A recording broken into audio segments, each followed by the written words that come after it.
Welcome, future lawyers. Welcome all of you to this BarMax webinar about study methods to raise your California bar score. Now, if you are here, it may be because you were not successful on this recent attempt at the California bar. And I need to begin by telling you, you are not alone. There are many people running around California today, practicing law, sitting at that little front table in the courtroom, counsel, who took more than one try to pass the California bar. It's a difficult exam, and I just wanted to begin that way, even though that's not our focus today, because the mental game aspect of this is difficult. It's hard to go through. And it's not fun when you're doing it, even knowing that you can make it, that many people have, that you're in good company. It's still hard when you're the one going through it. And in fact, even though we have an agenda for today, that's basically, what are we doing today? Today, well, I kind of have that a little bit further ahead. No, I guess I don't. What we're going to do today is basically we're going to talk about some introductory matters, and we're going to go over a score report so you can know what that looks like and how to analyze your score report. We're going to have an instructor who's going over our study method that we recommend for MBE questions, and another going over our study method for essays, especially for the essay topics. And she will be using a community property essay to do that. So that's our agenda. And I wanted to let you know that right off the bat, that's what we're doing today. If you have questions that pertain to everyone, that pertain to the subject matter of this presentation, then go ahead and put them in Q&A, and we will try to hit them at the end. If you have questions that pertain to your particular situation, or you want to know more about BarMax, or you need something, we have people who are monitoring chat, especially Katie from BarMax, or who is really helping us out a lot today. So she'll answer your questions immediately there in chat. So welcome again. I am Celeste Pagano Bowles. I'm the director of content, or content director, which just means I had a very talented team of instructors making the BarMax materials better all the time, and tutoring and providing support to people who are working to pass the bar. So I want you to know that, as I said, the mental game component was really important. We do have other resources for that. We have a bunch of videos, and some of these videos, this is BarMax. If you're not already a BarMax student, what's showing on the screen now is the iOS version of our app. We have a full website that Melissa will demonstrate later, and we also have all of our material, all of the course material, and not all the practice essays, but all the course material right here in the app version. And we also have, get rid of me. We also have here in our side menu of BarMax, we have some resources, including these very valuable office hours. Now, these office hours include some substantive things, but they also include a lot about study strategy, and they include a lot of things about the mental game. So I want you to notice this. You can see the young lady crying on a couch there. That was another, it was called Approaching the California Bar as a Retaker. It dealt a little bit more with the mental game aspect and talked about how to assess your own essays, a very useful skill. Whereas today, we're going to talk mostly about study strategies. So I do recommend that one.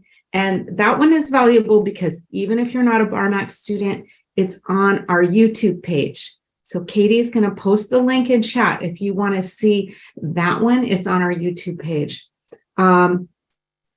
Another one of these that I really recommend is handling test anxiety, because even if you've never had it in your life, you may develop test anxiety because the bar exam can be so overwhelming, or at least some moderate form of it. And if you've had it severely, then you know. And Jennifer has a ton of great suggestions in there for you. There are other issues that may be affecting some of you. If you are saying, I know I studied correctly, I watched the whole video, I know I studied correctly, I studied a lot, I've done this several times and I can't seem to do the bar exam in the right amount of time, or I can't seem to handle the distractions in the room, why can everybody else? You may have an undiagnosed disability, or you may know about a diagnosed disability and just be trying to power through. And at that point, you would want to start considering accommodations, which is another webinar that we've done. It's on our YouTube page, whether to, how to assess whether you should explore applying for accommodations and how to do it. So I want you to know that these resources are available. And then finally, for everyone, there is one called, and again, this is paid BarMax students, but it would help everyone. It's taming your inner critic, because you get like tripped up. We start having these like tapes repeating in our head. I can't do this. I'm not good at this. Or, I should give up. Or, oh, how come I didn't do that? I'm terrible, and that is something important to deal with. So taming your inner critic has helped a lot of my students. It's another one of these past videos. Why am I throwing out all these videos at the beginning? Because this one today is more narrowly focused, and those other resources might meet your needs as well. So yes, we have a whole bar review program and we teach everything you need to know, and we give you lots of practice. When you buy BarMax, you get to turn in 10 practice essays, and we give you lots of comments. So yes, we have substantive resources, and you saw many of those office hours were about things like evidence and torts and community property. But we also have resources for the mental game, and I do not want you to neglect that, because the part of you that analyzes and is smart and writes and all that cannot walk into the bar exam without the rest of you. The part of you that has feelings and gets sick and all of these things, right? So we need to keep the whole package healthy in order to perform at our best in this endurance test of the bar exam. All right, so that was my little pitch for your mental health and physical health. Let me also, before we come back to this, let me also just pitch our courses in case you're not familiar with them. We have a comprehensive BarMax California course that I really recommend. Our outlines are streamlined and will help you prepare for the bar in a less painful way, especially if you use the methods we're going to talk about in this video. Some of you may be interested in tutoring, and you can see here that this is our basic hourly tutoring rate, and these packages give you a discount with a steeper discount for depending on the number of hours that you buy. And if you want a package that's somewhere in between some of these numbers, just call and we can work something out for you. So with that behind me, let us go back to kind of overall big picture. What do you do when you are retaking the bar? Yes, you have to get through the feelings because of, there's a bunch of them. And as I said, we have another video about that. You need to assess what went wrong. And part of that, just a part of that, is looking at your score report. Okay. The score report can be a good tool. Okay, there are other questions you want to ask, but the score report can be a good tool. And then you want to make a new plan for success. And that seems like silly. Well, of course, but don't make a plan that's, I'm going to do the exact same thing as I did last time and hope it works.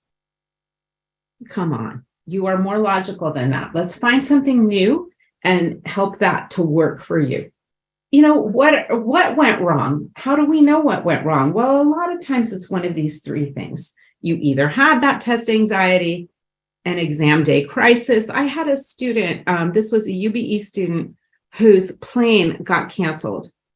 And so they had to fly. This wasn't a personal tutoring student of mine, but it was a BarMax student I spoke to recently.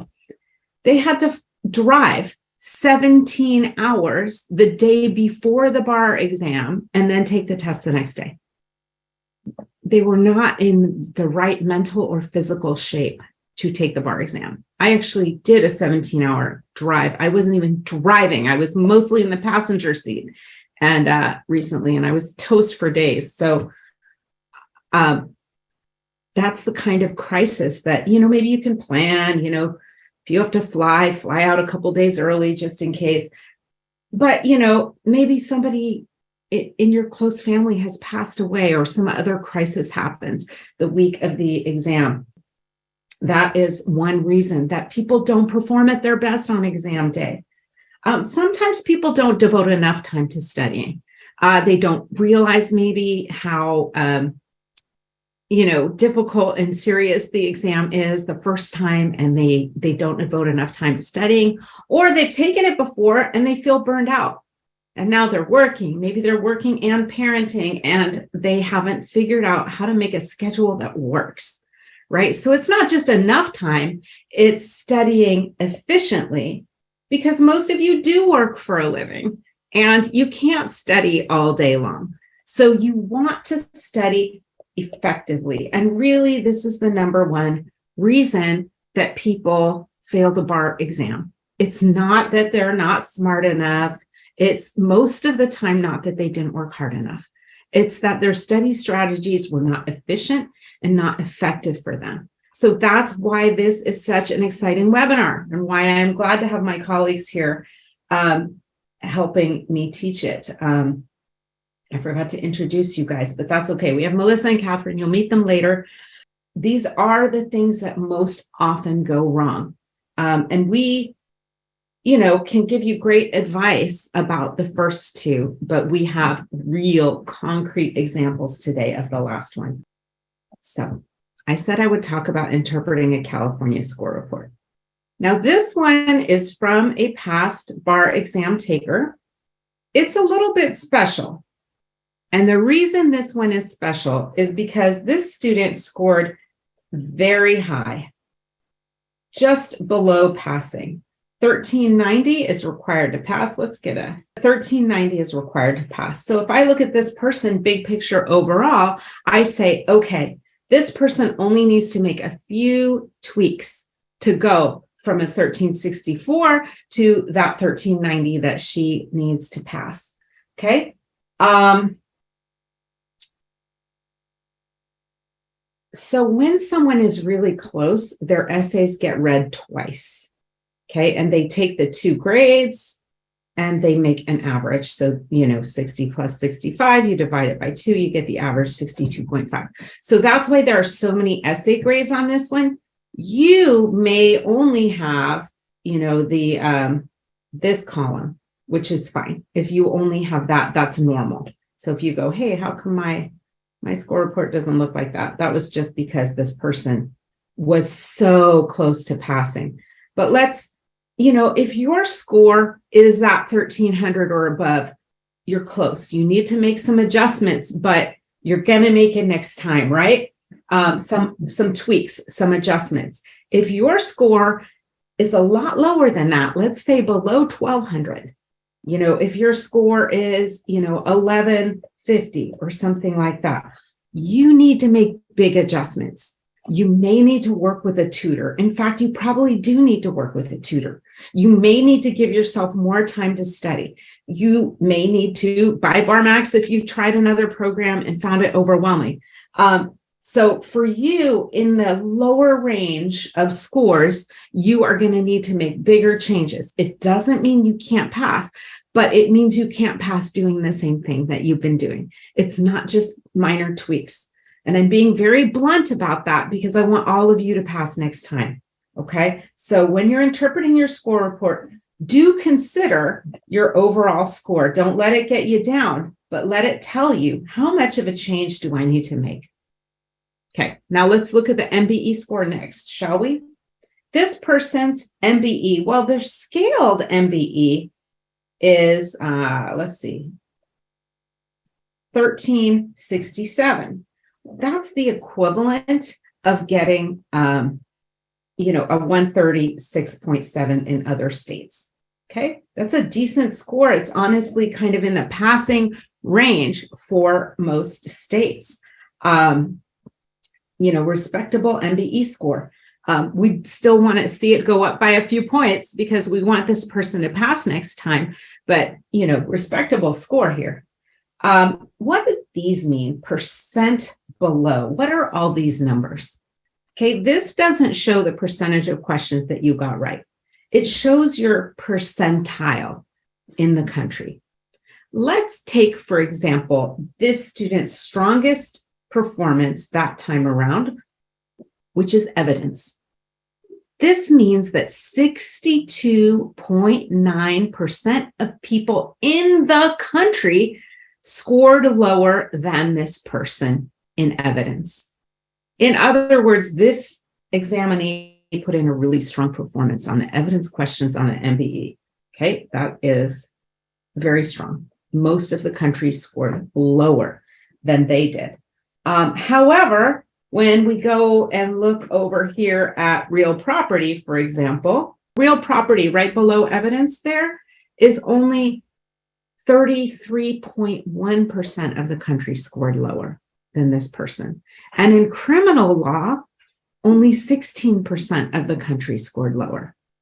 If 16% of the country scored lower, then almost 84% of people who took the bar exam did better than this student did in criminal law. And my iPad just got kicked off of the Zoom call. So I'm going to try to put it back in here. But when you look at those percentile numbers, okay, we're just going to share our screen again. We're going to insist. When you look at those percentile numbers, that's what they mean. They do not mean the percentage right. They mean the percentage of people in the country who scored lower than you. Aha, my screen is back on. Yay. So now we understand these MBE numbers. You want to try to get up in the top half, right? But even being, in the high 40th percentile is okay. This person was 40 in the 40th percentile, meaning that 40.6% of the people in the whole country scored lower than they did overall. And 41% of the people in California scored lower than they did. That's the local number. All right, I hope that clarifies the MBE part, because people often ask us what those little questions by all the subjects mean. Now, let's talk about how California scores essays. Each essay is scored usually somewhere between 30 and 80, okay, or kind of 40 and 80, really. I don't see too many scores below 40. So between 40 and 80. We always say 65 is passing. When we grade your essays here at BarMax, we say 65 is passing. In reality, because of the way the scaling works, it might be a little less. It might be 63, but we want you aiming for those 65s, okay?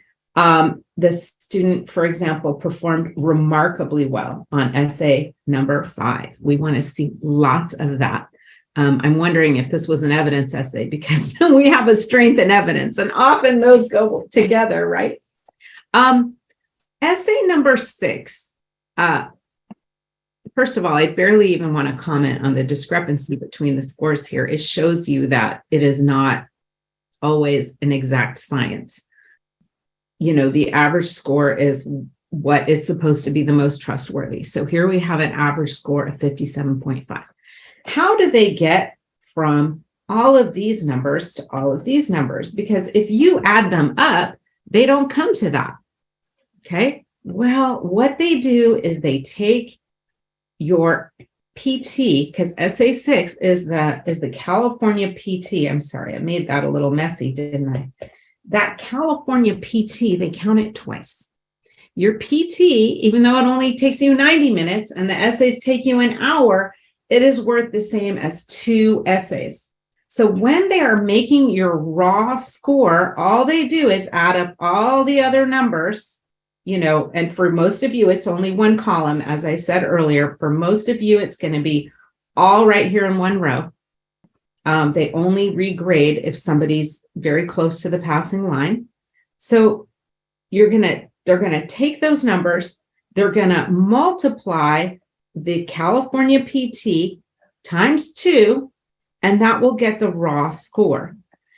And then they do a conversion factor from the raw score to the scaled score. California explains this on the CalBar website, but essentially they say, well, the MBE is standardized. It's the same difficulty every year because MBE, they run those tester questions, right? Like you take 200 questions, only 175 are graded. You don't know which ones. The other 25, they're statistically testing them. First of all, are they valid? Second, how difficult or easy is it? So they can tell you exactly how hard any MBE is, and when they scale it, it's the same. Okay, February is not harder than July. It's the same every time. So what they do is they scale by a factor. So they multiply by a certain factor in order to hit the mean, so that the mean comes to the mean MBE score, so that people will do the same. And that way, if California Bar had some particularly difficult essays one year, it wouldn't be, oh, your year was harder than my year. They want to make that the score is valid year to year. So that's why they scale the essays. So anyway, that is how you assess how you did. What do you do with that information? It's really tempting to say, well, I'm just going to skip studying evidence and I'm going to focus all my energy on criminal law and civil procedure. Then that would be a big mistake because your scores can flip. It took a lot of work to get you there in evidence. So you do have to keep repeating, okay? You have to grow in the areas where you are weak, but still maintain your progress by lots of practice in the areas where you are strong. In the areas where you are weak, this is where you consider tutoring, or you watch some of those extra videos that we have within BarMax. For BarMax students, we have extra videos on things like jurisdiction and joinder and some frequently tested subjects. We have, some of the criminal procedure stuff that tends to be tricky for people in one of our past office hours. So that's one thing you consider. If your PT score is low, then that tells me that you're having trouble organizing and writing the information, or that you're having trouble doing it in the time required. And the solution to that is to turn in timed practice essays to BarMax for review. We have people turning in essays now. People who are taking the February bar do not have to wait until December or January to turn in essays. You can turn in essays the day you buy BarMax. Okay, you just on the computer version or the web browser version of BarMax, you will upload it to an essay grading portal. A grader will grade it. If you turn in essays between now and the end of the year, they'll probably get graded in 2 days. If you wait until 3 weeks before the bar exam, when all the procrastinators are turning in essays, you may wait a week for feedback. What's more valuable, feedback in 2 days or feedback in a week? Right. And you want to get that feedback now so that you can improve your performance each time. That goes for essays and PTs.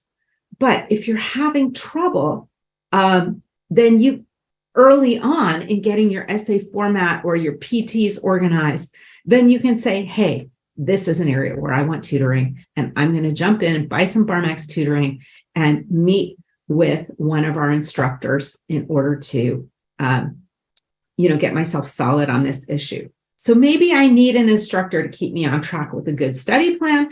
Maybe I need an instructor to help me with civil procedure or criminal law. But maybe I need an instructor to help me with essay writing or MPT writing.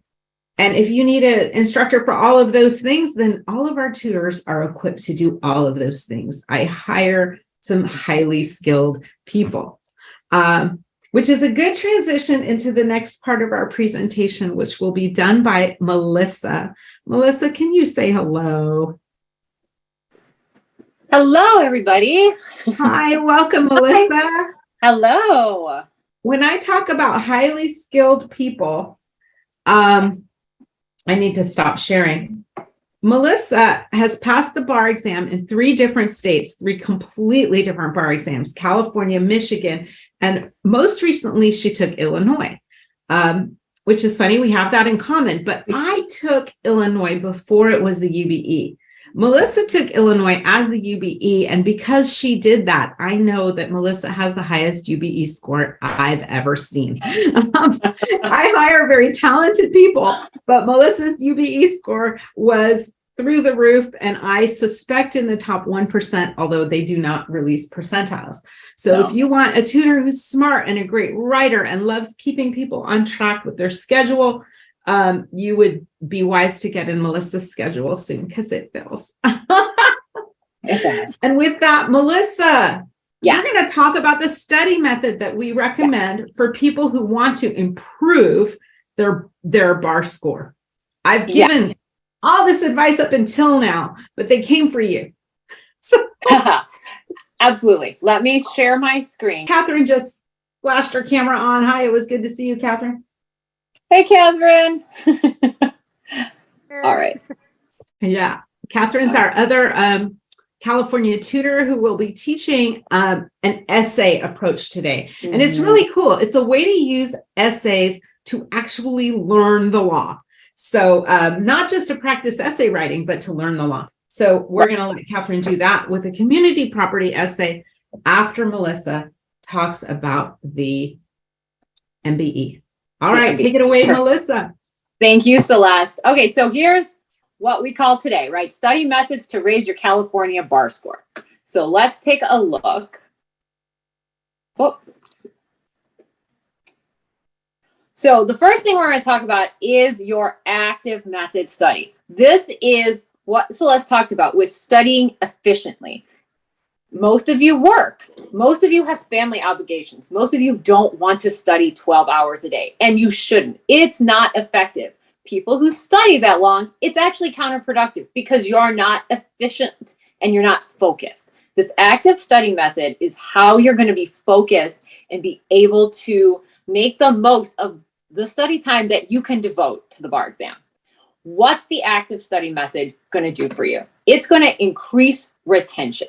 Okay, it's going to allow you to create those neural pathways in your brain that puts all our information and the rules and how to apply them in your long-term memory. That means that by short-term memorization, you're going to forget what you learned last week. Using this method, you're going to remember what you learned this week in February when you're taking the bar exam. Why? Because you're going to remember the fact patterns. You're going to remember the examples. It's going to become much more of a story to you and understanding how the rules apply to the facts by using this method. Practice by doing. That's the practice questions. So we have all those MBE questions. We're going to go over one in a minute. Practicing essays, like Catherine's going to show you in a minute. Practice by doing. You're going to see those frequently tested issues. If you see an issue that occurs 3-4 times in an essay throughout, the essays years that you look at, or in a subject matter, you keep seeing the same rules tested on the MBE or the same rule in different ways. You need to know that. But you're also going to get practice in how the rules are manipulated and how the exam wants you to apply them. By learning that, you're going to be able to see the facts and know how to answer the question because you're going to already know the rule. Reflection and relevancy. You're going to know what is relevant. We already have streamlined outlines. We get rid of the fluff. The fluff is not important, right? We want to give you exactly what you need to know. If you've seen the BarMax books, there's one, the California is one. It's about this big. That's it. That's everything you need to know for the California bar exam. Why? Because we've been able to break down the rules that you need to know. You're going to reflect and you're going to know what's relevant. Now, of course, everything is fair game, but the examiners like certain things. So it's important that you know those things that occur more often, that you see more, you should know. And obviously you don't want to just focus on that, but using this active method, you're going to review the whole outline, but really focus on those issues and those rules that you need to know. Now, by using this active method study, what's going to happen? You're going to get better comprehension.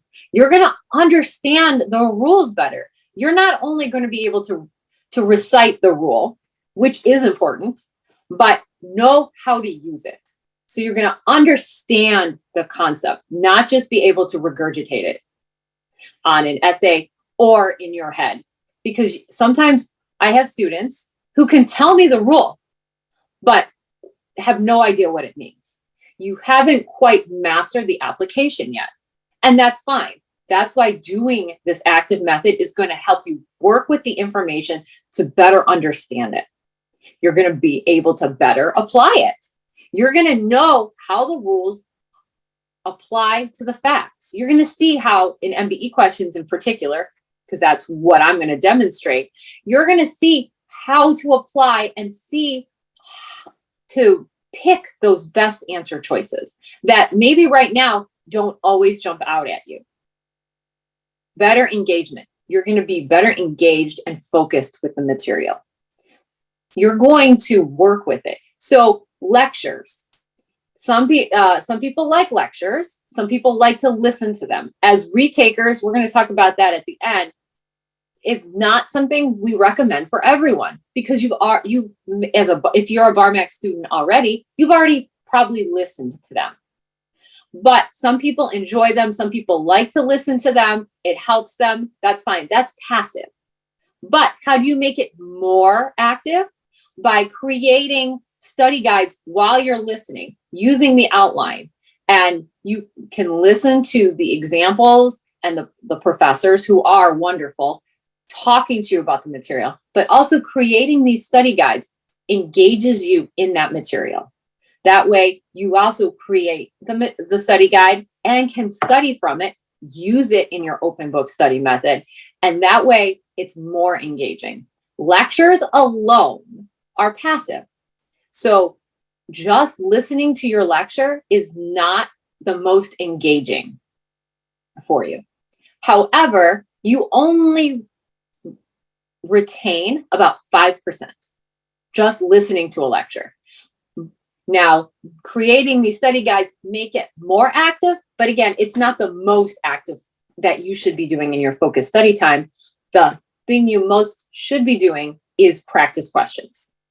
And when we talk about the MBE, we're talking about MBE questions. So here is our active study method for MBE subjects. And we're going to go through this 4-step process. But the first is going to be read the question. And we have a question in a minute we're going to look at. Then you're going to look up the rules. We're going to do that together interactively. You're going to answer the question and check your work.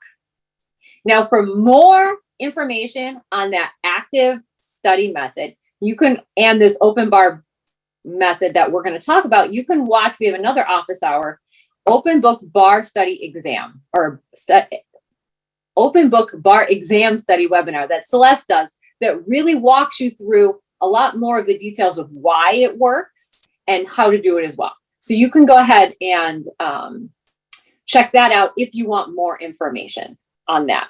Okay, I'm going to stop sharing for just a minute, and I'm going to share my screen for BarMax. Give me 1 second to transition over. Perfect. Okay. So this is the bar course website. So this is the main page for California. And here you have all the different categories and subjects. Okay, so we're going to go to an MBE question. I'm going to go to my filter. I'm going to go to MBE questions. I've already pre-selected one to make it easy. We're going to do an evidence question. So as you can see, we're going to load. And I'm going to, so there's multiple choice. So this is all the subjects together. And these are the subjects that are, if you just want to do crimes, if you just want to do civil procedure, are study questions. I'm going to go to evidence. There's 209 of them. Okay, well, we're going to focus in on this question. So let's read it together. Plaintiff is suing doctor for medical malpractice occasioned by allegedly prescribing an incorrect medication, causing plaintiff to undergo substantial hospitalization. When doctor learned of the medication problem, she immediately offered to pay plaintiff hospital expenses. At trial, plaintiff offers evidence of doctor's offer to pay the costs of his hospitalization. The evidence of the doctor's offer is. So we're going to look at each of these answer choices. When you're doing this open book, read the question. We've read the question. Now we're going to look at our answer choices, and we're going to look them up within BarMax. So our first answer choice says admissible as a non-hearsay statement of a party. Okay, so let's go back to our evidence outline. Do this part before you pick an answer. What does that sound like? It's not really a rule that I recognize, right? Non-hearsay statement of a party. It kind of sounds like an admission, but it's not worded that way. So here I'm going to click onto evidence. Well, you have to be tricky. It's tricky, and you have to be able to adapt. The bar exam is tricky and difficult because they don't always use the exact wording you're used to. They're not always going to use that exact phrase or that exact rule that you've memorized or learned. So you have to read what they say and identify, is this really what they mean? Is this another way of saying that? And that's what they're doing here in that answer choice, non-hearsay admission. So non-hearsay, well, we need to look in the hearsay section. So what you're going to look at here, there's 7 sections that each of the topics are broken into.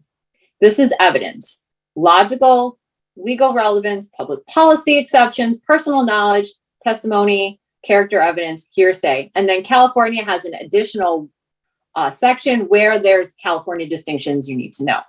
But for the MBE, we only look at the federal rules of evidence, so we don't need to be worried about this section here for our purposes. But we're talking about non-hearsay. So let's go to the hearsay lecture.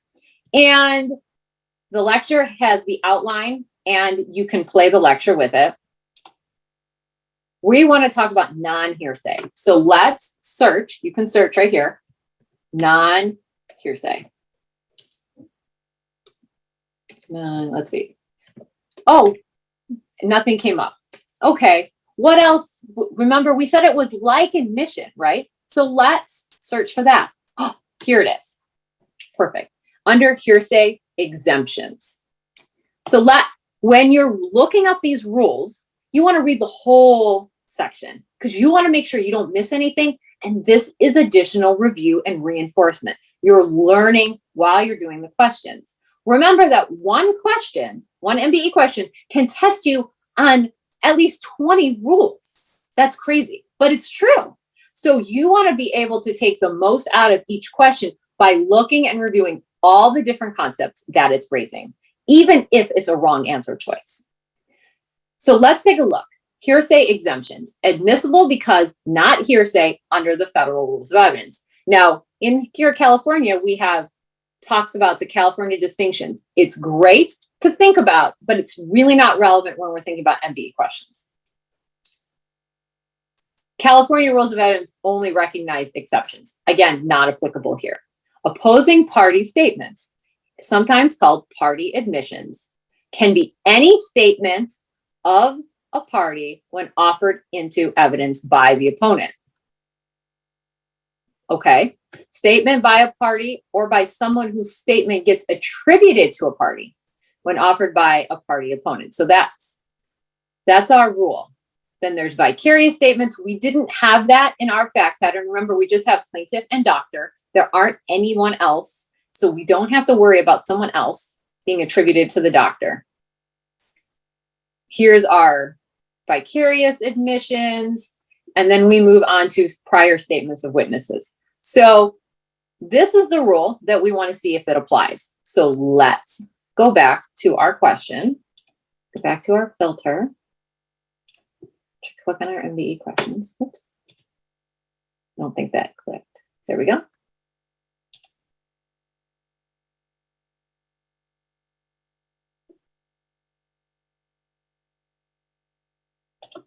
There we go. Now, admissible as a non-hearsay statement of a party. Let's take a look now and apply the rule we just looked up to our facts.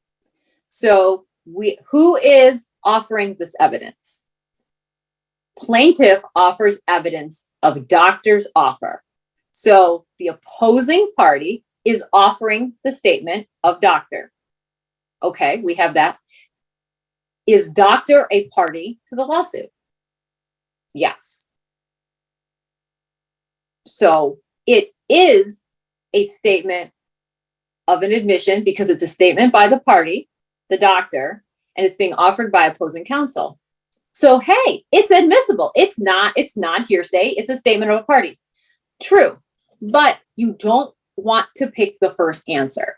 Why? Because you may find a better answer that's more applicable to our fact pattern. So we're not going to eliminate A because it's technically maybe right, but we're going to keep it, but keep our options open because we want to read all A through D first. Okay. So let's look at B. Admissible, although hearsay, as a statement against interest. All right. Well, let's go back to our outline and we need to look at hearsay, statement against interest. So let's go back and let's take a look at that one.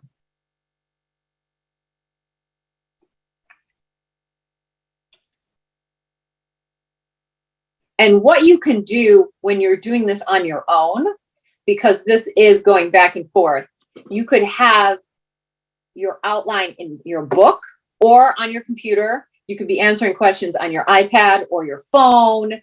You can just use two different sources. That way you're not flipping back and forth. So let's go back to hearsay. And we're going to search for statements against interest.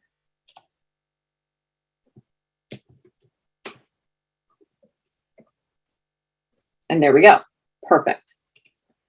So let's see where we're at, because this is number 3. Let's see what 1 is and where we are in our outline.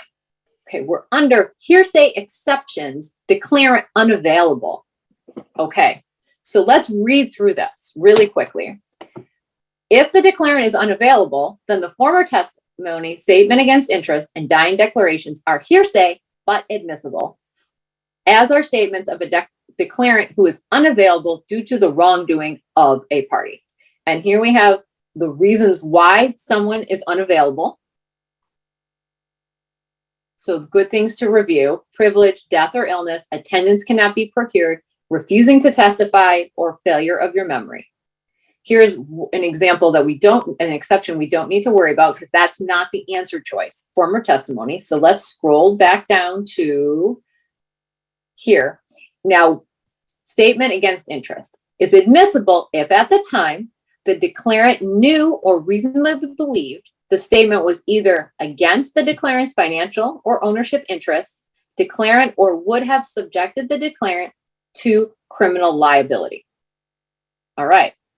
So one thing we need to always keep in mind with statement against interest, form or testimony, dying declarations, the declarant must be unavailable. That's number one. So now let's go back to our question and let's see if this exception applies.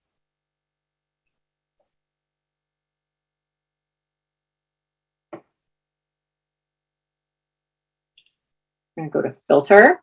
We're going to go back to our MBE questions.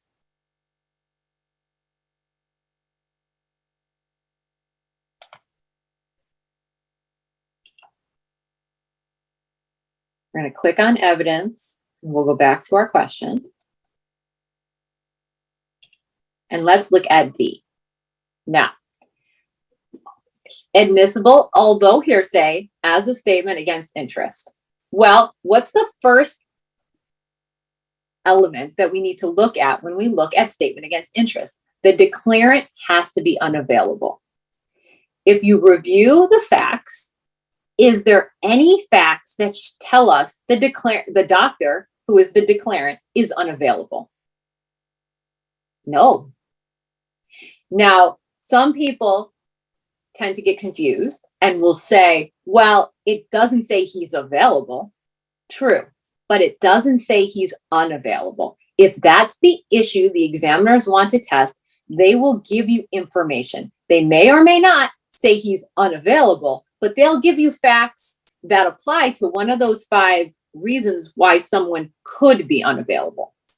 This question is silent as to that. So that's the B is not a good answer because we don't know if the doctor is unavailable. So it can't be admissible as a statement against interest. So we're going to eliminate that answer choice. Let's look at C. Inadmissible because it's an offer to pay medical expenses. Is it an offer to pay medical expenses? Let's take a look at what he said. And you can highlight as well if that helps you. What's the statement? Offers evidence, doctor offer to pay the cost of his hospitalization. Well, is that an offer to pay medical expenses? Yes. So let's go back to the outline and look up that rule. Is that going to be in hearsay? No. Let's think about where is that within the topic of evidence. Offers to pay medical expenses really relate to relevancy and those public policy exceptions. So we're going to look in this section, which is section 3, public policy exceptions. Okay. So here you have specific types of relevant evidence that are excluded for policy reasons. Liability insurance, subsequent remedial measures, settlements, offers to settle, pleas, and related statements.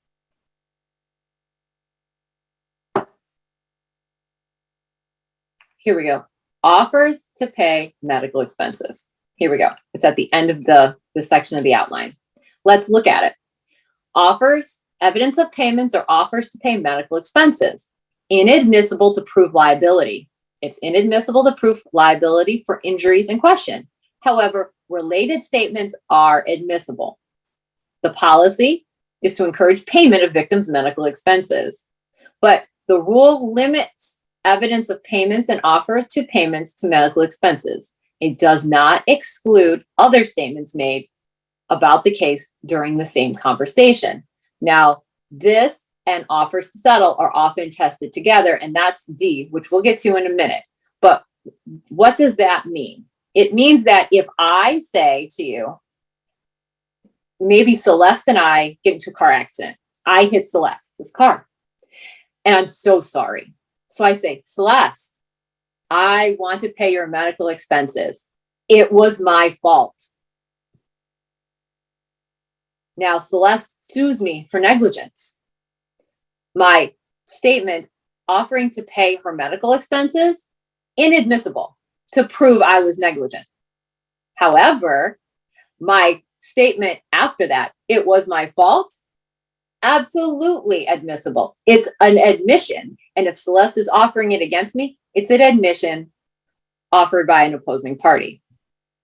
At this point, I think you better settle, Melissa. I absolutely would agree with you, right?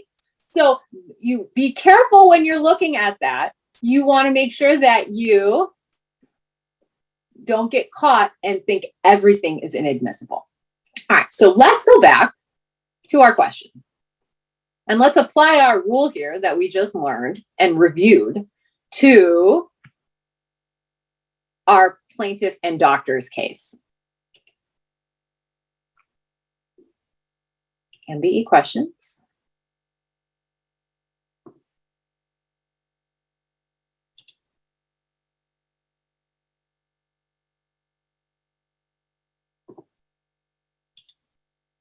All right, so here we're back. So we eliminated B. We still kept A because we weren't really sure, and that's okay. We're looking for, if we eliminate C and D, A is going to be our best answer because we kept it because we agreed it was maybe right. But let's take a look at C. Inadmissible because it is an offer to pay medical expenses. Well, we said it is an offer to pay medical expenses.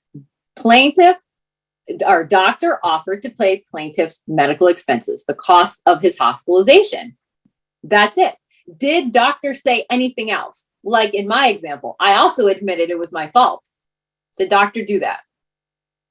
No, there is no additional statements there.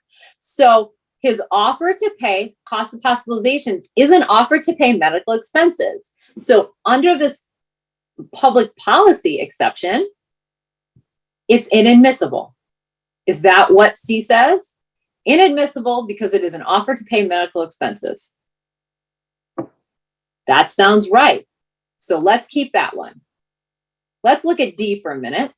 Inadmissible because it is an offer to compromise. Ooh, we saw that back under the public policy exceptions. Let's go back there one more time, just so that we can review the rule and see if it works.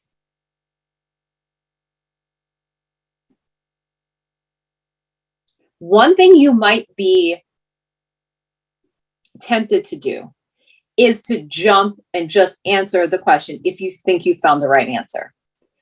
I would still urge you to keep looking at all the answer choices, not necessarily because you're going to be proven wrong and you don't think the correct answer is correct, but because it's cheating you out of reviewing more of the rules. And this, again, is your most effective way of learning and the active approach to bar study. All right, so let's go back down to offers to settle, which is C, right before. So let me center this here. Okay, so settlements, offers to settle, pleas, and related statements. They're inadmissible to prove culpability in a civil case or guilt in a criminal case. The statements made in attempts to settle or compromise, again, these are interchangeable words. Like I said, be careful and don't get tripped up because it's not the exact wording. You'll see as you practice the different ways the bar may state the same rule. Keep that in mind. It may not always be exact. It's just got to be the best. So statements made in attempts to settle, to encourage settlements, evidence of a settlement, or compromise offer, there's the word compromise, to settle a civil claim is inadmissible to prove culpability if two requirements are met. So let's look at those. The claim has been asserted or implied, and a dispute exists as to liability or damages. The court may admit evidence of a settlement offer for another purpose, such as proving bias or prejudice, but not to impeach a witness. Okay, so what do we need to take from that to look at our question?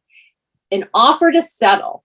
In an offer to settle, all statements are inadmissible. So anything said during the negotiation.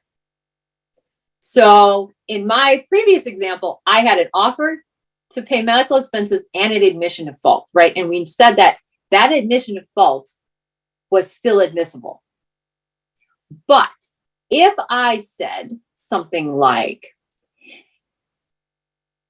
because I hit you, let's settle for $500, or I'll settle with you if you allow me to pay your medical expenses.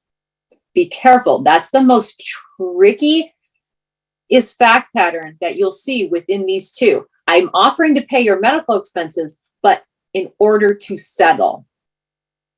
So let's see if that's what the doctor was doing, or it's just a very straightforward offer to pay medical expenses. So let's go back one more time. And we'll apply those two rules. There has to be a claim that's been asserted or implied, and a dispute exists as to liability or damages. Go back to our question one more time here.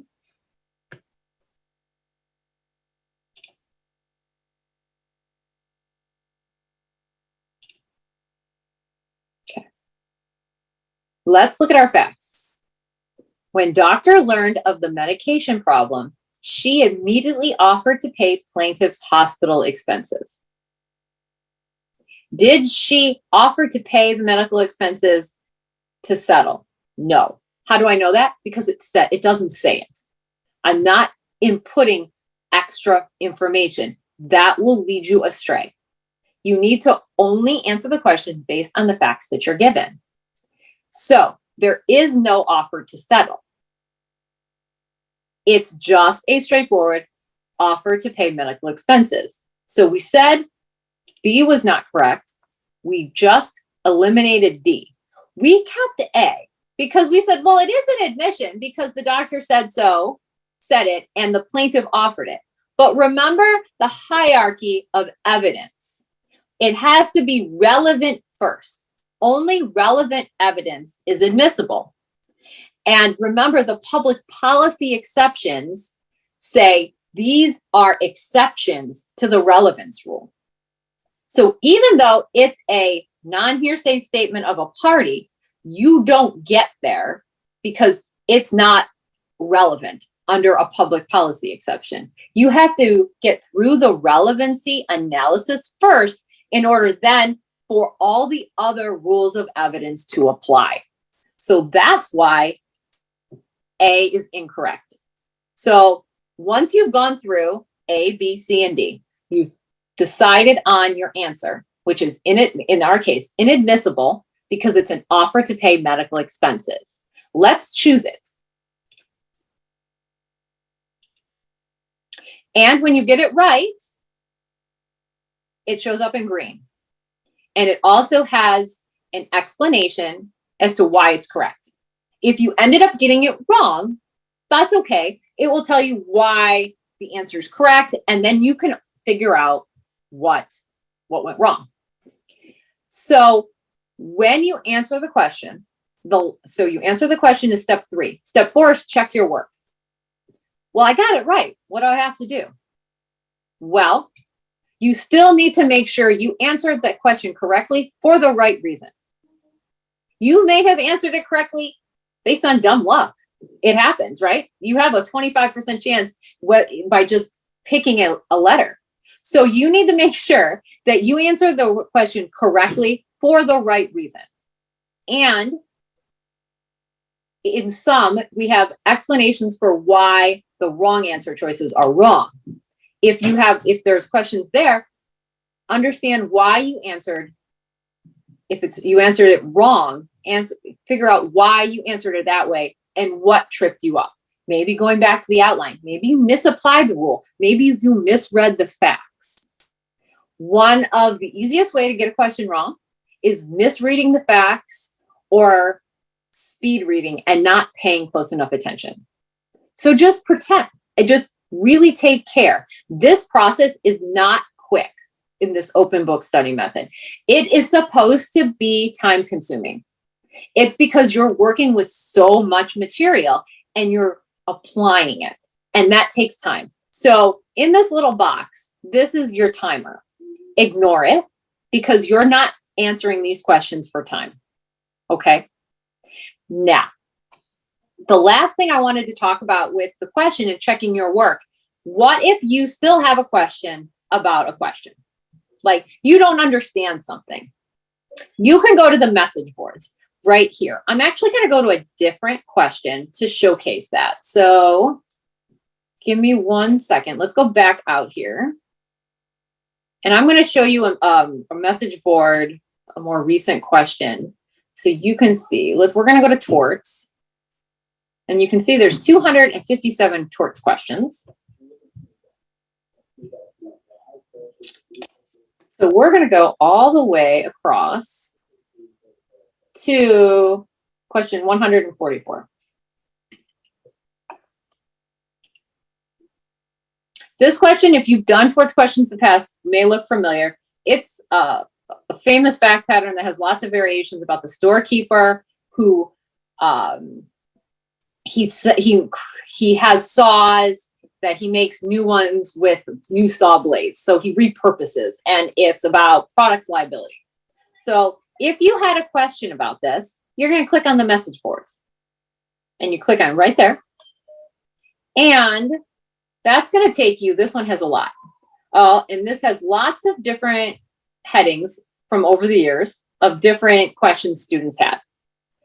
You can see here in June, someone had a question about strict products liability. And they went ahead and asked the question. And then Nate and I are usually the ones who answer these questions. And so we will respond to you and answer your questions to the best of our ability.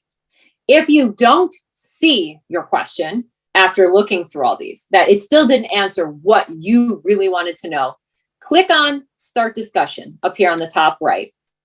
You can write the subject and then write your question. It's actually better if you create a new discussion than if you respond to someone else's. So if you had a similar question, even though it may seem like you should reply here, it's easier for us to see if you start a new thread. So go ahead and do that, and your question will get answered faster. Okay. All right. So I just had some tips on how to make this approach. So here's some last tips on active study method as a retaker. I want you to take time to reread the tested sections of the outline. What does that mean? Exactly what we just did. You want to go through and make sure everything that's tested, either as a wrong answer or a right answer, you've read through the outline. You're going to study the outline while answering these questions. That's the most effective way to look at the outline, and you should get through it all if you're reading enough of the sections. Re-listen to lectures only as a secondary passive activity, not during focused study time. If you only have so many hours to study, you want to use this active open book study method so that you can work with the material in the most efficient way. If you like listening to lectures, it should be a secondary passive activity. The last thing I wanted to suggest is watching the office hours. Celeste showed you how to do it. They're wonderful. You'll see some of me, some of my colleagues, everyone is wonderful and takes you through exactly what you need to know. But it's also passive. Office hours are still passive. So don't use them as a substitute for this active focused study. I want you to use them only as a passive secondary activity and use them strategically on find more strategies, frequently tested topics that you don't quite understand or want more help in. Let me stop sharing. Melissa, thank you so much for really breaking down how they should be doing MBE questions. My What you pleasure. said at the end is so crucial. Many bar review programs make you think you have to listen to 8 hours of lecture and read your outline over and over. Skip all of that. In fact, if you know our lectures, skip the lectures. The most important part of your study time is doing real problems, going through MBEs with the method that Melissa just did with your outline open in front of you. Don't think of the problems as something that tests your knowledge. Think of them as your study tools, the hypos that you will use to work through and learn the rules. So you're reading the outline while you have that question in front of you. And Catherine's going to come and show you how to do the exact same thing for essay questions. Now, you also have to practice writing essay questions, but you want to practice issue spotting and outlining, just using the rules while you're learning the rules, while you're going through the material the first time through. Don't ignore the actual essay questions. Don't think, I'll just memorize the rules and take the essay questions on the test. And if you made that mistake this last time around, don't worry. It's a common mistake. And it's one of those things, it's a strategy that you will fix for this next bar exam so that you're sitting at that little table marked council, before this time next year. And with that, I give it to Catherine. Hi, I'm Catherine. I'm a California bar tutor, and I'm here to talk to you about active learning with essays. So you might be wondering, Melissa went through and explained so wonderfully clearly exactly how to use active studying to learn the law with MBE questions. We've got that wonderful, study mode in our system, and you go through all the answers. Straightforward, right? You may be wondering, why is it important to use essays to learn the law when I can learn the same topics just listening to the lectures, reading the outlines, and using MBEs? Well, as Celeste and Melissa have already mentioned, of course, active learning is going to make you retain more information than reading and listening to lectures. But more importantly, what you're going to be tested on are the essays, right? And essays are weird. They're their own creature. Even if you've taken a bar exam before and you're taking the attorney exam, California essays are a little strange. So it's really important to get used to that specific format so you can really nail that on test day. I'm going to start up my PowerPoint here and share my screen.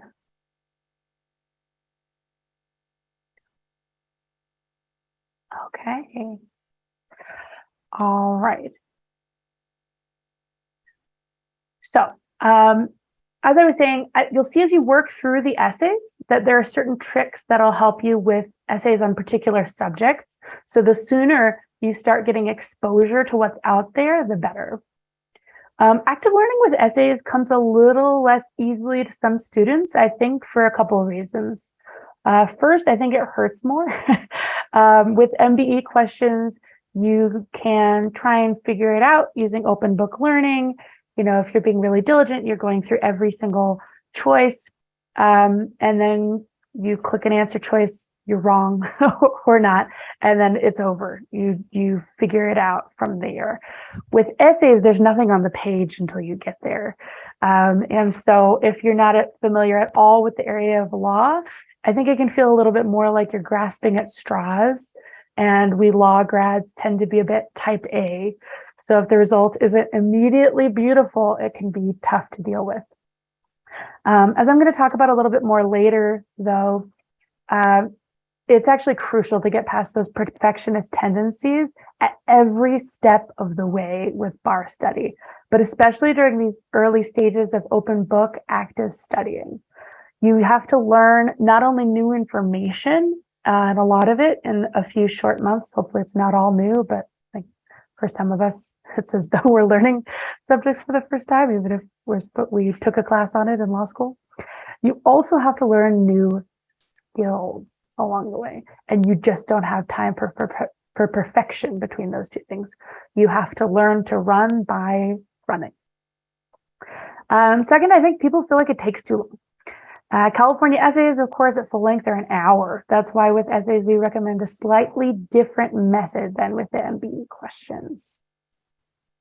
I will have that on the screen for you. There we go.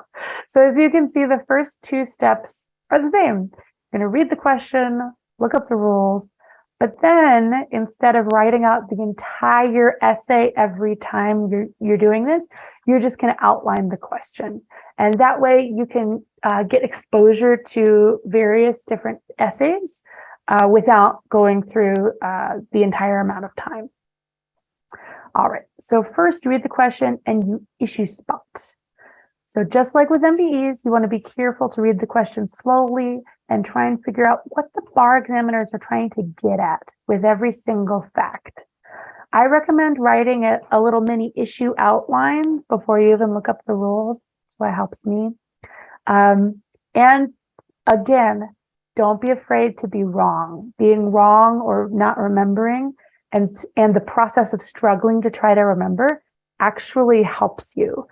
There's some brain science that says that act of struggling to remember and then figuring it out helps you remember more in the long term. So that's good for you, even if it's uncomfortable. All right.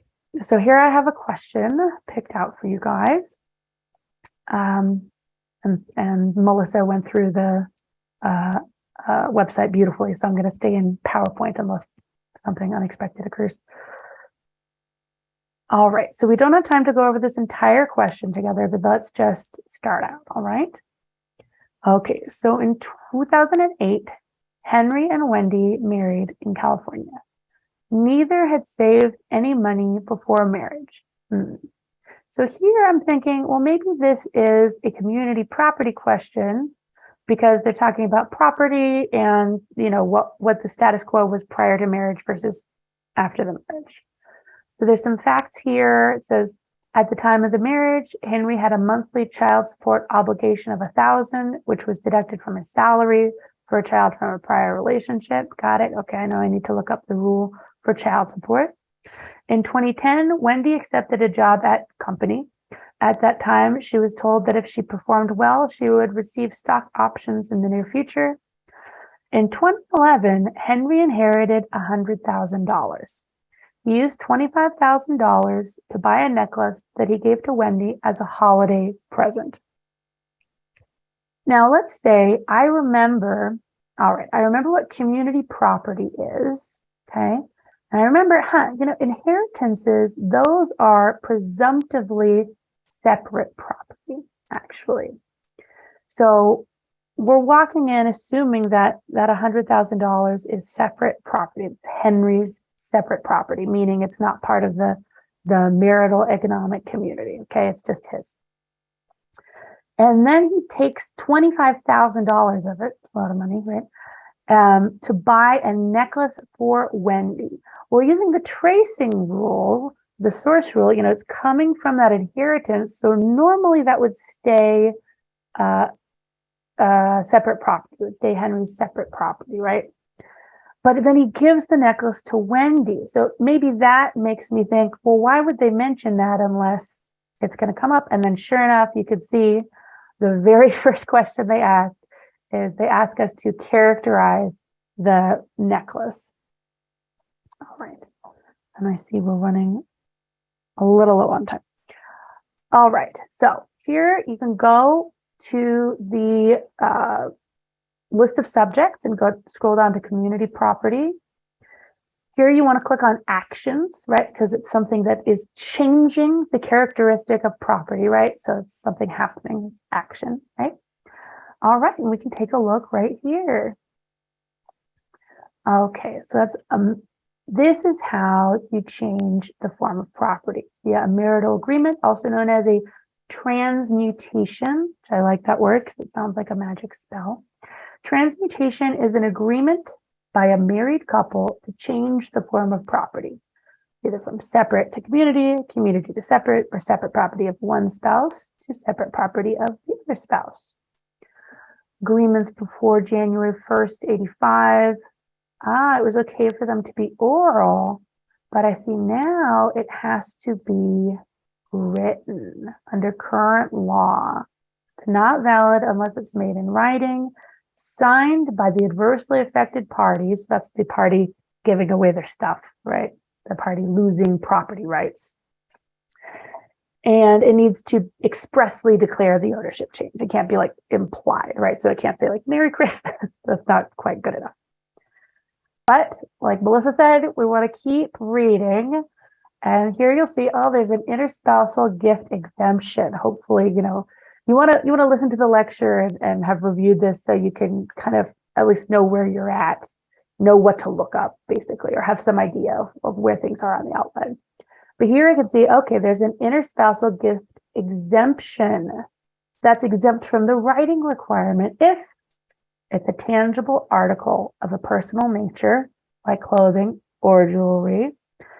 It's used solely or principally by the spouse to whom the gift is made, and it's not substantial in value, taking into account the economic circumstances of the marriage. So here we'd have to go through this whole question and see, well, there's no writing, right?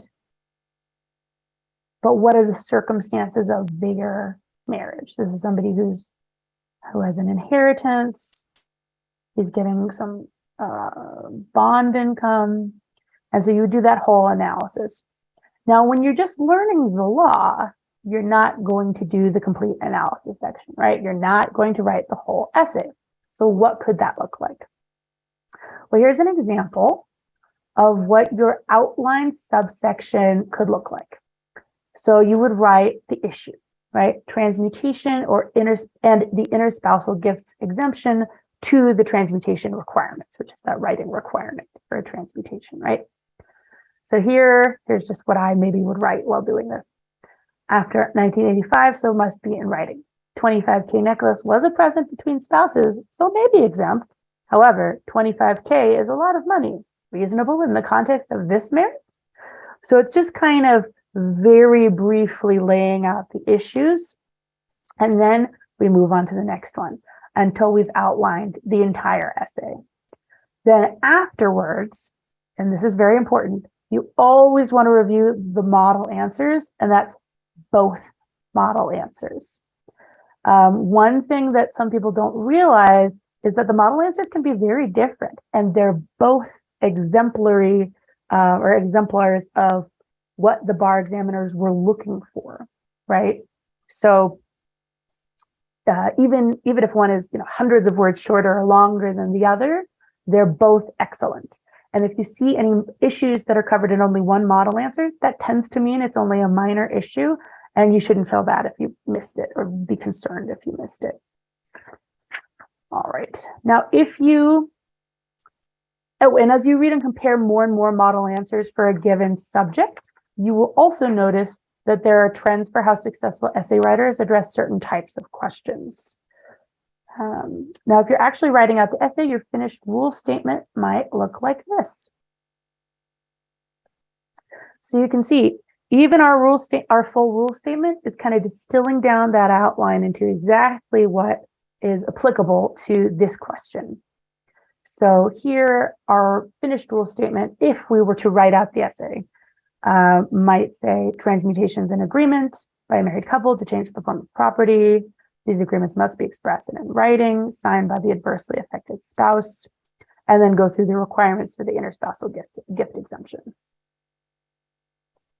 So to be clear, when you're outlining for the sake of learning the law using essays, you can just review the rule and outline the analysis. The important thing is to practice spotting issues and review rules you're rusty on. I just wanted to get clear what that rule statement might look like and that it's different from the BarMax outline. When you are a little further along in your studying, you can also take a look at BarMax essay roadmaps. They're a really helpful resource. Their roadmaps show you how to go from rule to essay. So similar to this, how do you go from outline to essay? They distill complex law into just what you need to pass the bar. And as Celeste mentioned, our outlines are nice and streamlined already, or Melissa, I think. But the roadmaps are, they're essay specific help, I would say. And you don't have to memorize every one, but if you are having trouble with a certain type of essay question, I think they're a real game changer in terms of showing you what critical law you need to put down on paper in order to pass. So we are bumping up against our time here, but I just wanted to emphasize to all of you, please start drafting essays before you know the law perfectly. Bar essays are a unique skill. It's not the same as law school essays or even brief writing. They require practice. It is a learnable format, but you have to start learning the format a couple months in advance, ideally. So the next few weeks is not too early to start turning in essays for the next bar exam. Then I want you to start practicing timed essays before you know the law perfectly. Because once you know the format, it's time to start practicing under timed conditions. You may have a terrible time doing this your first time and think, I can't even remember the rule. This is a waste of time, but it's not, because learning how to respond when you forget a rule is part of it. And the answer is you make one up and then apply it and come to a conclusion, because you get points for that, even if the conclusion's wrong. And then finally, once you get closer and closer to exam day, I want you to start practicing timed closed book essays before you know the law perfectly. It's just its own skill, and it's something you need repetition in order to excel in. And that's all I have for you today. Thank you so much for being here. Catherine, that is such great advice. So thank you both for the community property example and that advice at the end. That timed closed book essays, people don't want to do it because they say, I'm going to write the rule wrong. Well, guess what? When you get to the bar exam, there is going to be some rule tested that you didn't know. In fact, Melissa told me that happened to her, I think twice on her exam that she took. And she scored the highest score I ever saw. How did she manage that? Did she just skip that essay? No. Did she skip that section of the essay or let it paralyze her? No. She made something up that was plausible and applied it. And she might have been right, but even if she wasn't, she knows how to analyze the facts. And boy, in California in particular, they give you these facts and they want you to work them like a dog working a bone. They want you to explain how each one is tied to the rules. So learning that skill of making up a rule on the fly if you have to. It's we have something called last minute survival strategies. It's another one of our BarMax videos. And it is about that specific skill of like, well, that skill is highlighted of kind of what to do if you blank on an essay, and making up a rule is something I want you to get comfortable with by doing timed closed book essays a month ahead of the exam. So when you're comfortable with the discomfort, and when you go take the bar exam next time, you sit down and go, aha, you're not going to fool me by throwing some random issue you've never tested before. I'm just going to make up something plausible and apply it beautifully and move on. Move on to some other issue. Don't spend all day on it. Okay. This is the California outlines. We keep talking about how streamlined they are. So I thought I'd pull the book off my shelf. This is the 2020 version. The 2023 version is coming out pretty soon. But yeah, this is the outlines that you get when you order from BarMax when you get our course. And okay, so I'm getting some great questions in Q&A, and I want to answer those too. First of all, Catherine, Melissa, thank you both so much. And I'm going to hit some Q&A, and if more stuff comes up in chat, you guys can jump in and answer that too. But I'm focusing on what's left in Q&A. I answered some typed, but these are such good questions right now, and they apply to everyone. So I am going to go ahead and screen share again because people want to know where to find those roadmaps. They are a very valuable tool. We have them for our California students only. This is not part of BarMax UBE. Why do we offer it in California? Your essays are just more complex. They're 1 hour instead of 30 minutes, and they hit multiple issues. And sometimes it's good to know how to break it down and really talk about everything, massaging those rules in the way that they like. And you can see here, I've got all my different subject areas that I want to study for California. But if I go over here to the essays part of the filter, okay, the part of the filter I use the most is MBE questions, right? Because that's going to take you to our page with all the questions, all the practice tests. But let's say we go to the essays filter. We're going to see that we have under here the choice of essays by type, essays by year, or roadmaps. Personally, I don't like to use the essays from here because we send you PDFs that include the model answers. And wouldn't you rather use those when you're doing the open book study? Yes, you want to have model answers available. But I do recommend that people use the roadmaps because they are not in the welcome packet. The welcome packet is where we have the PDF with a calendar and all of the past essays and performance tests that you can practice from going back many years. Although we really recommend you stick to the past 10 years because they tend to end up being the most relevant. But here we go. Let's say we are in, we've just done community property. So let's talk about, the dormant commerce clause not completed. Hang on. Some of these, that means I haven't looked at it yet. Or over here in civil procedure, the Erie Doctrine, right? If there is an Erie Doctrine issue, begin with subject matter jurisdiction to show, that the case is in federal court because of diversity of citizenship jurisdiction. When you get there, then so you're dealing with subject matter jurisdiction. You're going to explore whether there's a federal question. You're going to do diversity of citizenship. And then it'll tell you how to conclude. It doesn't show you the application part. Everything after the here, that's worth a lot of points. So send some essays into BarMax, make sure you're getting that part right.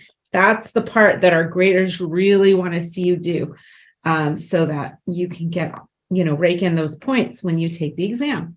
So here they tell you this is how the Erie Doctrine will apply. Okay.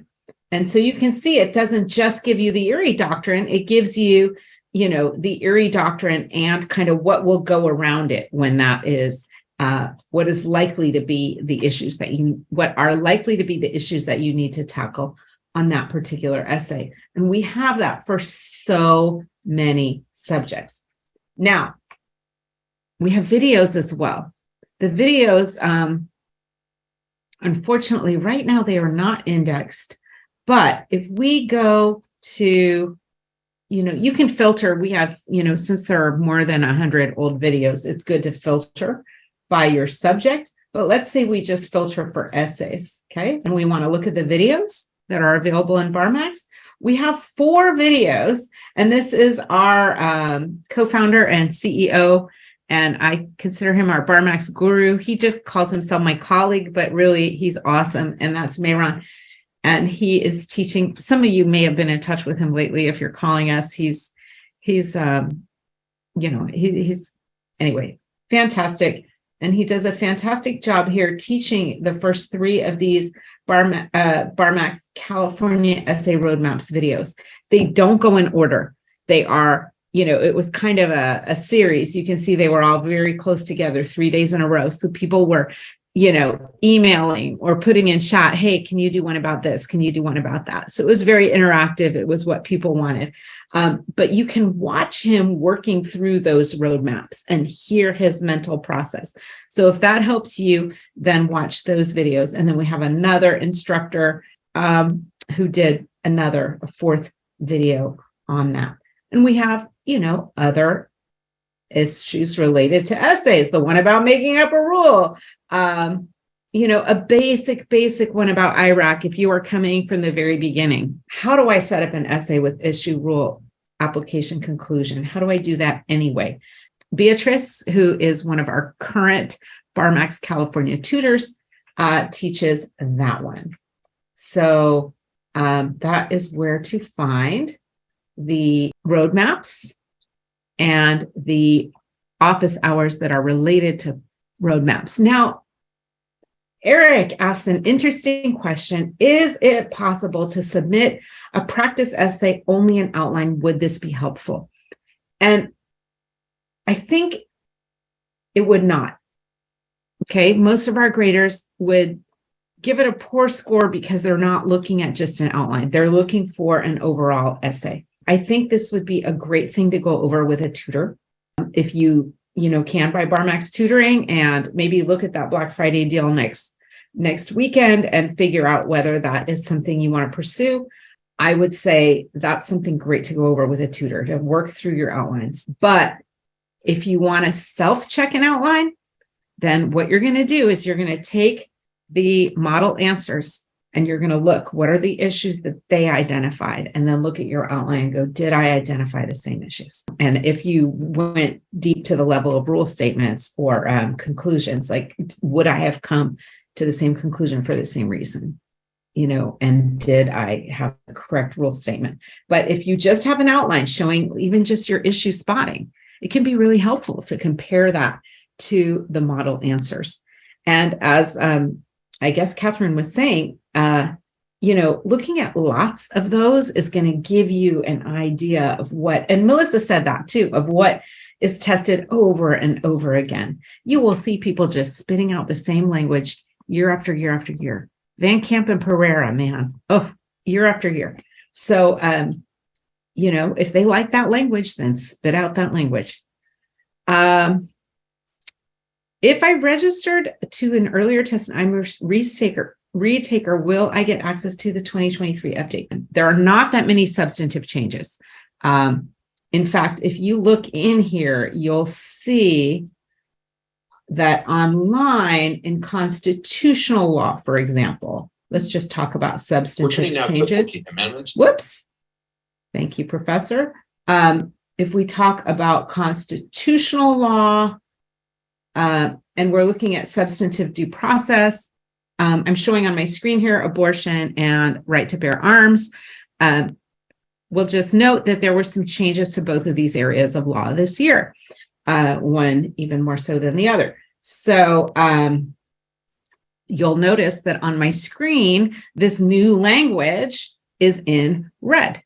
And why did we do it in red? So that someone using the old outlines can see the new material without buying new outlines. Now, if you want a new book because you like working from the book, then what you can do is go to your profile page. Yours is probably an anonymous little head in a circle unless you signed up with an account that is already linked to a profile. So look for the little anonymous head and circle, go there, and you can purchase updated notebooks. Okay, so if you have something from 2020 or earlier, I recommend you purchase updated notebooks, but otherwise you can just work from the on-screen outlines if you tend to work more from the on-screen outlines. Anyway, some people are paper people. Another area where we've put in some changes and they're in red is in real property. There have been some trends in testing. They are testing all that future interest stuff that I hate, even though I was a property professor for a while. I never liked that stuff, and they're testing it less. But they are testing conveyancing, which they've always tested a lot. We introduced very big. And another area that they've made some changes to is landlord tenant and also Fair Housing Act. So I put that in red. When we made the changes, we put that in red so that you can see what the changes are when you're going through your outline. There are just a few small areas like that. The rest of the changes are clarifications, and we don't put those in red. If it's just, we're fixing the wording to make it a little more clear, it's not a substantive change in the law or an addition to material. So I hope that has helped. Let's see, I have other answers. Oh, you're welcome. Are there particular essays from the bank of essays that we should use exclusively for submission? And the answer to that one, interestingly, is no, which means that our graders have a really hard job. Okay, if for some of our competitor companies, it's everybody turn in this essay in this week. And so they only have to learn the facts and how to assess one essay. Whereas our graders have to know have to be comfortable grading all of the essays. And it's a big job. So that's another reason to focus on the last 10 years. You want to, last 5-10 years, you want to be focusing on essays that the graders will have seen a lot, right?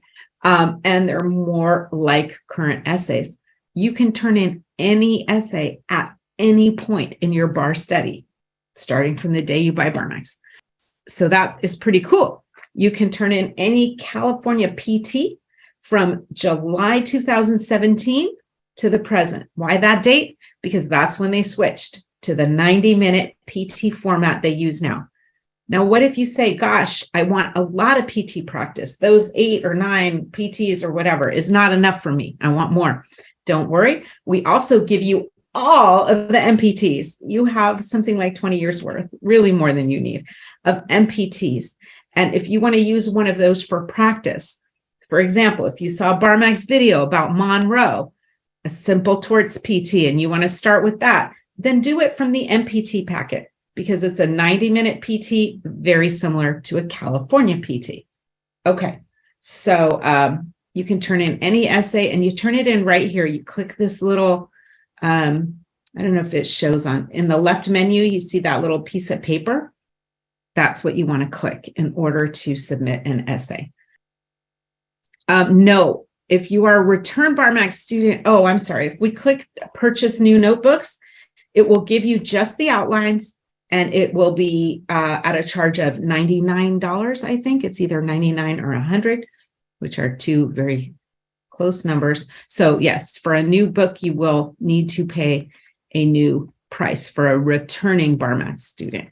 And can we submit more than 10? Yes, absolutely. In fact, I always recommend that people who want to practice their writing, this is the most economical part of our program, because our essay graders do give a lot of feedback, and yet we charge, if you want to buy like 1 or 2 or 3 more essay or PT gradings, they're going to be $30 each. But if you just want to buy another pack of 10, it's only $200. So that comes to $20 each. So it's a really good deal. For $200, you get all of that instructor attention and time. And I really try to keep a lot of my instructors active in grading essays so that you can see different people's perspectives and styles. Sometimes it works out that way. Sometimes it doesn't. Sometimes just one grader is really available. And so we'll take a bunch of essays one weekend. But yeah, space out your submissions and submit early, submit often. You can buy as many as you want. Sorry, I keep answering questions. No, you're answering great questions. And you ask another great one here. Is it worth trying to estimate or guess the essay subjects for February 2023? And the answer is no. We think that websites and programs that do that are doing you a disservice. It's fun. It's fun to make predictions. It's fun to play the lottery. But what if you don't win? If you don't win on a lottery ticket, you've lost a couple bucks. If you don't win on this and you say, I can blow off community property, they've tested it this many times in a row, or there won't be a business associations question, and you don't study it, or you understudy because in your mind you're thinking it's not going to be there,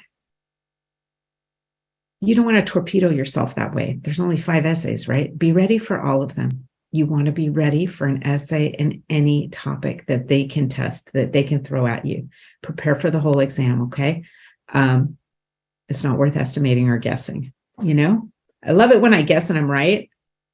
I taught a secure transactions class for my UBE students, and I was like, oh, come on, it's going to be secure transactions. And it was the first question on the UBE that cycle. So the students who had just watched that office hour were like, woo! But, prepare for all of them, because we never know. So that's a good question too. Should I create my study materials from MBE questions and essays, or from the outline? Oh my gosh, you guys have such great questions. So Javier, if you should do it from questions that you miss. Because if you use it from the outline, there might be something that's less frequently tested that you're writing down. You're putting it on either a flashcard or a chart. By the way, we have a whole office hour about study materials. It's called Strategies for Memorization and Review. So, if you need ideas for the kinds of charts or methods that might work for you, different things work for different brains. But let's say you're a flashcard person. Don't write a flashcard for a rule you already know. If you know that negligence requires proving duty, breach, causation, and damages, do not have a card that says duty, breach, causation, damages. But you need a little help on the duties, the different standards of care that apply to, different kinds of doctors, your general, family physician versus your expert, local, national. Yeah, if that doesn't sound familiar, make a flashcard about it. Okay. So make yourself a card for the stuff that you find that you're missing in questions. You say, man, I am always missing this business records exemption in hearsay because it's got so many darn elements. It does. So write them down if you're missing them, or, record them in a way that you can play back to yourself in a chant. I'm telling you, whatever works. Do a chart on your wall and line your hallway with, your scribblings, whatever works for you. I want you making study materials, but do it from the MBE questions that you miss. Okay. And essays where you see the subject tested and you don't know the rule well. Don't do it from the whole outline. That is such a good question. I like your guys' question.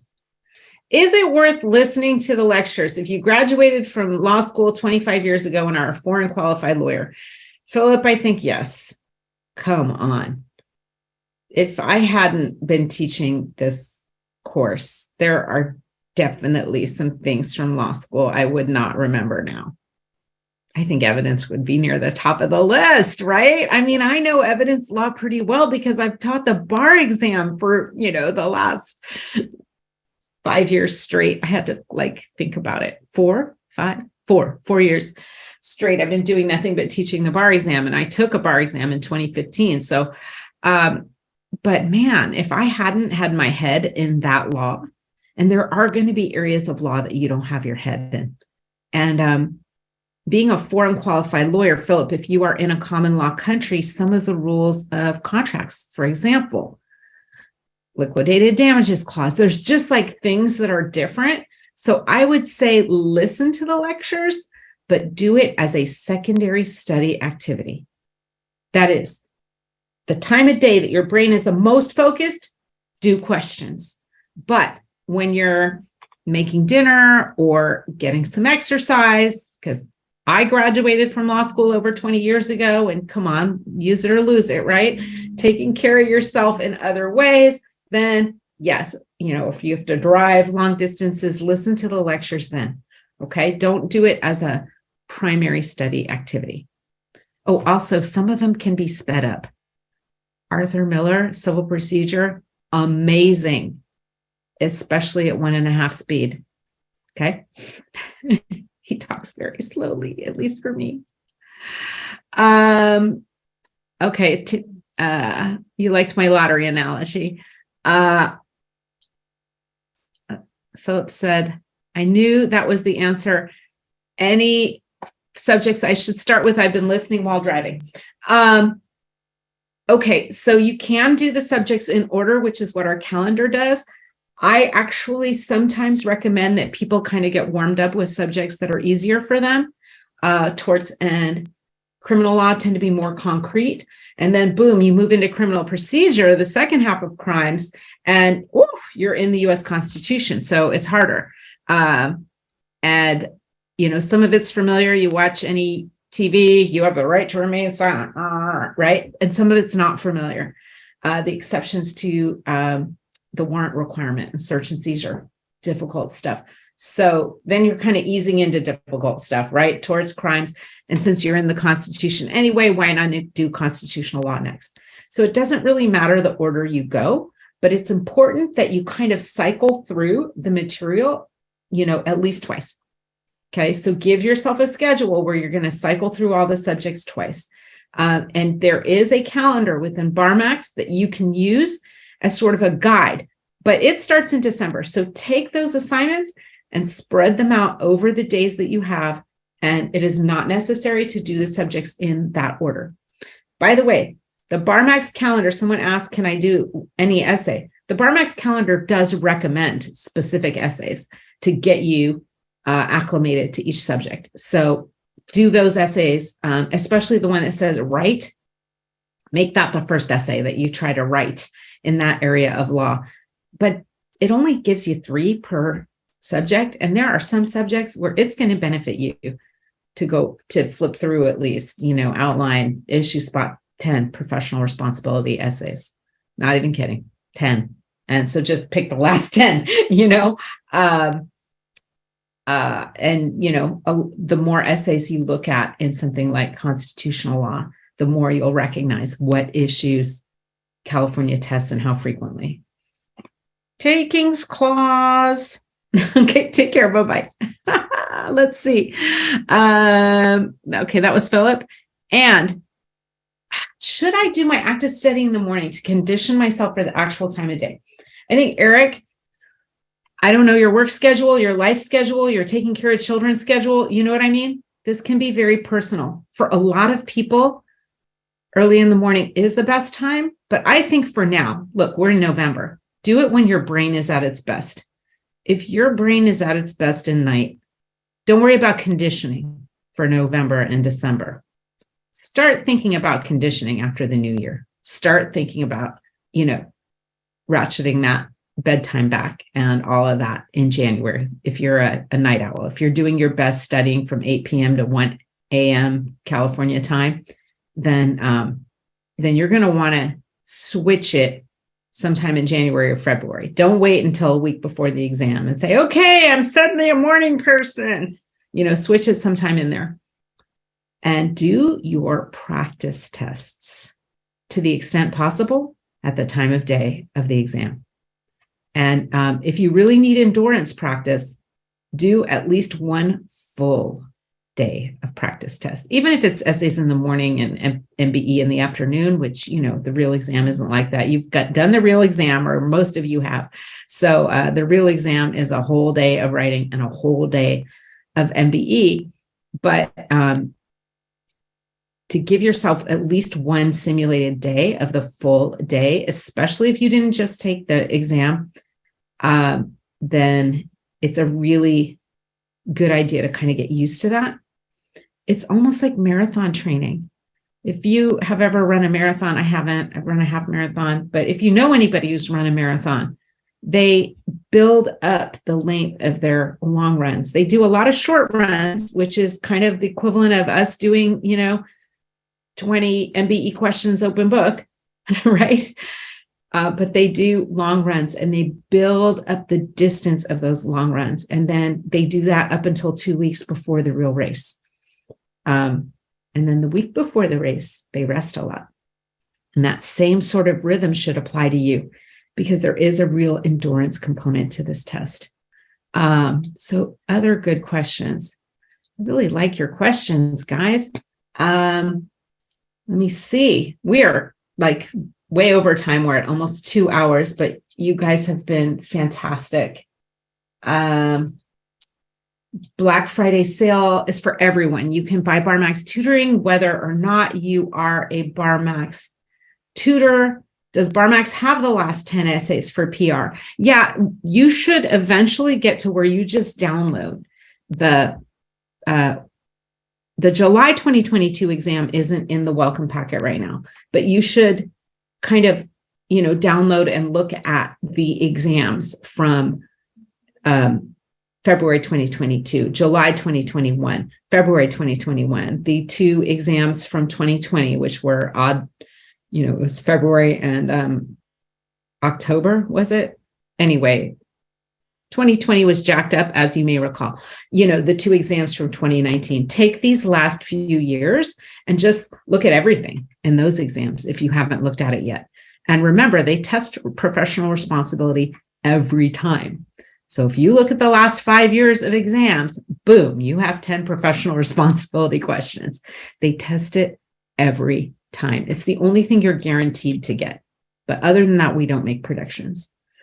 Will we get flashcards? You do not get physical flashcards with BarMax. Let me show you. Oh, I've been showing you landlord-tenant law this whole time. Okay, so let's go back into, it's a little slow to load, but sorry, I got some things in the way here. If I go here, for example, to crimes or contracts, I don't know, any of these, you'll see that once I'm in here, I have flashcards, to review here. These, again, it's a passive secondary study activity. If it helps you to do flashcards that are not,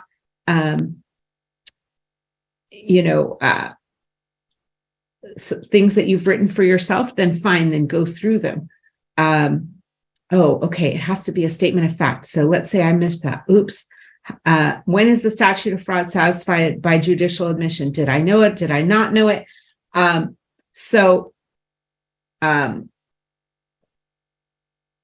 We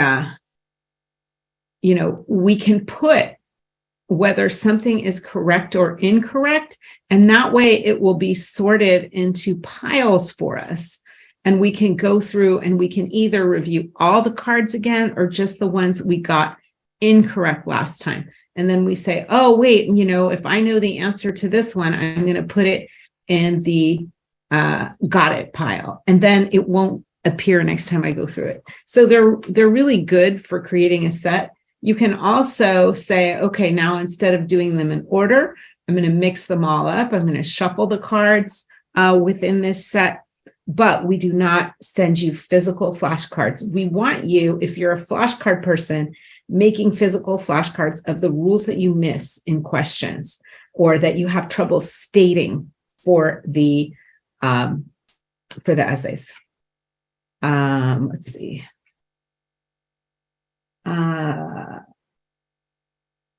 Do we have a study calendar that we can follow leading up to the February 2023 bar exam? Yes. The start date isn't until December. So I want you to take those assignments and spread them over a longer period of time and put them in your calendar. So instead of trying to do, all of civil procedure in 2 days, you might give it, or 3 days, I guess, is on the calendar. You might give it 4 days at this point. But you need to make sure that you don't extend everything so far that you fall behind. You want to extend everything about the same amount. And you might say, okay, I have a pretty easy time with contracts. I'm going to keep contracts to 3 days, but I'm going to give myself 4 days on evidence, that kind of thing. Another good use for the flashcards is for when you're doing spaced repetition. And what I mean by that is you might want to pick up the flashcards for contracts a week after you're done studying contracts to flip through them and remind yourself of the concepts. If they help you do that. If there was something in search and seizure that was particularly difficult for you, then maybe that's a lecture that you listen to a second time, even though it's passive and even though you're doing it while driving or something like that. You might choose to do that. The brain science that we have says basically 7 days after, 7, 16, 35. I mean, you can't get it exact, right? But think about having it a week after, and then maybe 2 weeks after that, and then maybe one more time in your bar study when you're going through the subject for the second time. So you will have additional repetitions and not just the main 2 repetitions. Okay, then the third time you go through the subject in the calendar, but now it's really the 4th time because you've built in some spaced repetition, is when you're memorizing. That last 2 weeks before the exam is a lot of memorizing and cramming. We don't really focus on memorizing until February. Why? Because if you know a rule, the words of it, but you don't recognize it when it's in action, you don't recognize it in the facts, or you don't know how to apply it, you don't get the point. we want you to know when to apply the rule and how to apply the rule, then memorize it. Okay. Let's see. And BarMax tutoring is available for you, whether or not you use BarMax, the program. Yeah. So I think that's it. I think I've handled all of the questions that have come up. You guys have been fantastic. Thanks everyone for joining us today. Bye-bye.